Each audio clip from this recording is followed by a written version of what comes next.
Bonjour à toutes et à tous. Je vous propose aujourd'hui d'évoquer la gestion des émotions et plus particulièrement la gestion de la colère, de la frustration et de l'agacement. Que ce soit la peur, la colère, la tristesse, le dégoût, la joie, la surprise, les émotions rythment notre quotidien. Et parfois, elles sont hors de proportion avec l'événement qui déclenche cette émotion et ont tendance à provoquer un comportement qui est non aidant pour nous, voire destructeur dans nos relations professionnelles. Les collègues, les supérieurs hiérarchiques, les clients, les fournisseurs, les institutionnels, les adhérents. Donc qu'elle soit agréable comme la joie et la surprise, ou qu'elle soit désagréable comme la colère, la peur ou le dégoût, je vous propose aujourd'hui d'évoquer la gestion de la colère et mieux comprendre comment elle s'exprime.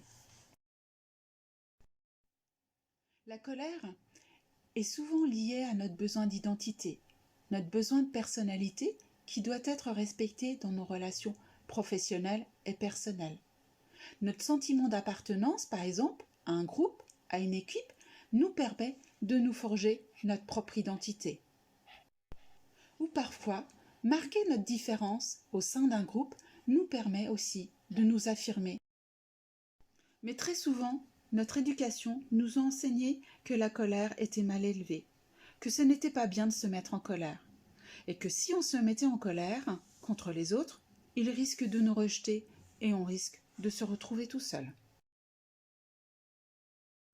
Les déclencheurs de la colère, de la frustration, de l'agacement sont souvent liés à des sentiments d'injustice, d'irrespect, d'obstacle, de dommage par exemple, à notre besoin de nous construire en permanence cette personnalité qui nous est propre, unique, singulière.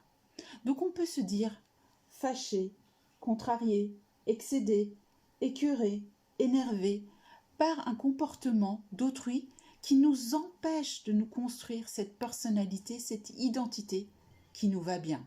Lorsqu'on s'intéresse aux causes de notre colère sur le lieu de travail, on se rend compte souvent que les autres sont la source de notre colère.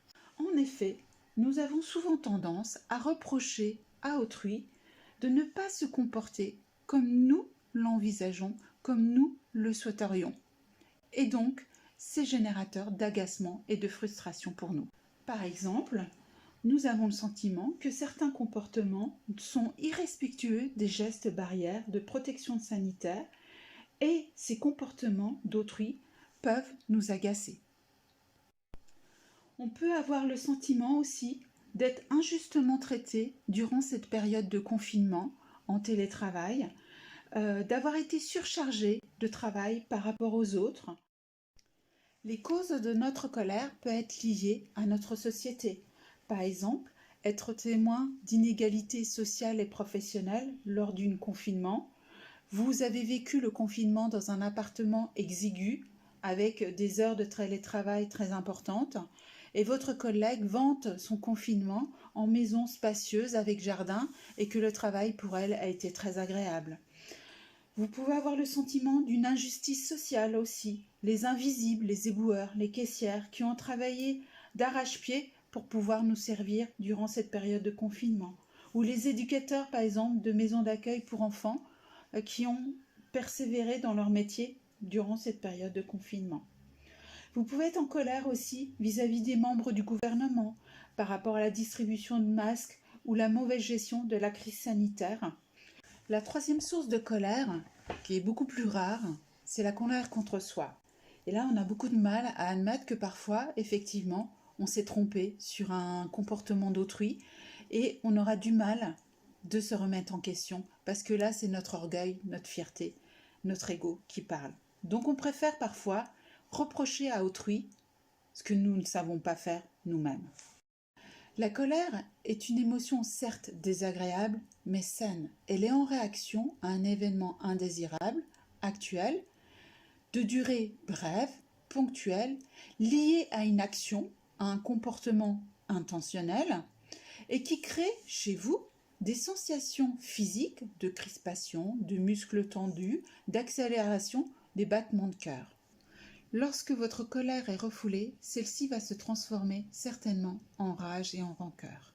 La rage et la rancœur sont en réaction à un événement indésirable qui est lointain. Ces émotions sont de durée chronique, répétitive, liées à une action qui est parfois supputée, fictive, interprétée d'un comportement de quelqu'un.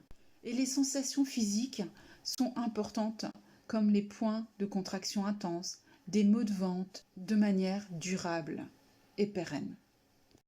Lorsque nous sommes en colère, nous adoptons des comportements qui sont souvent non aidants, inadaptés à la situation. Face à un reproche, par exemple, de collègues, nous pouvons adopter une attitude défensive, d'agression, de défense, voire d'attaque face à un reproche. Si nous avons le sentiment d'être sanctionnés pour une faute dont on n'est pas responsable et qui nous met en colère, là on peut taper du poing sur la table, donc transférer notre émotion de colère sur un objet. Le transfert d'émotion sur une autre personne que celle qui a provoqué notre colère est assez fréquent. Par exemple, nous pouvons subir le reproche d'un collègue que nous trouvons injustifié. Et au lieu de lui dire que nous ne sommes pas d'accord avec lui, nous préférons refouler notre colère. Mais le soir venu, à notre domicile, il peut nous arriver à laisser exploser notre colère accumulée durant la journée en exprimant des comportements inadaptés, cris, hurlements, dès la moindre remarque de notre conjoint. Quelques conseils pour arriver à mieux gérer votre colère. Déjà, savoir identifier, reconnaître et comprendre votre colère, qu'elle est liée à votre besoin de respect de votre identité et de votre personnalité. Deuxième point aussi, diminuer vos causes d'irritation. Ces injonctions que nous avons tous, il faut que, je dois, sont souvent pris comme des reproches à vous-même et aux autres. Veillez à les minimiser, ces injonctions. Troisième point, réfléchir à vos priorités et parler à vous-même. Est-ce que ce comportement que je trouve irrespectueux est si important que ça et mérite que je me mette en colère vis-à-vis de la personne? Un autre conseil important aussi, écoutez et considérez le point de vue de l'autre. Au travers de son reproche, peut-être qu'il a une demande à vous formuler. Aussi, laissez passer une nuit de réflexion. Est-ce que ça vaut vraiment la peine de se mettre en colère? Restez centré sur la cause de votre colère par rapport à votre besoin d'identité, de personnalité, de respect, de justice. Et aussi interrompre l'entrevue si vous sentez que vous perdez le self-control. Parfois, vaut mieux ne pas intervenir. Et aussi, sachez tourner la page si votre colère est trop importante. En conclusion de cette capsule vidéo et au regard de mon expérience professionnelle en tant que coach, je peux vous affirmer que savoir gérer sa colère à bon escient, avec une attitude calme et sereine, est un véritable atout dans nos relations personnelles et professionnelles pour éviter, pour prévenir des situations de conflit, de désaccords persistants, de risques psychosociaux. En effet, ce savoir-être, ces compétences comportementales et émotionnelles sont devenues un indispensable pour créer un climat de confiance réciproque avec nos proches. En vous remerciant de l'attention que vous avez portée à cette capsule vidéo sur la gestion de la colère, je vous dis à bientôt pour une nouvelle thématique. Merci, au revoir.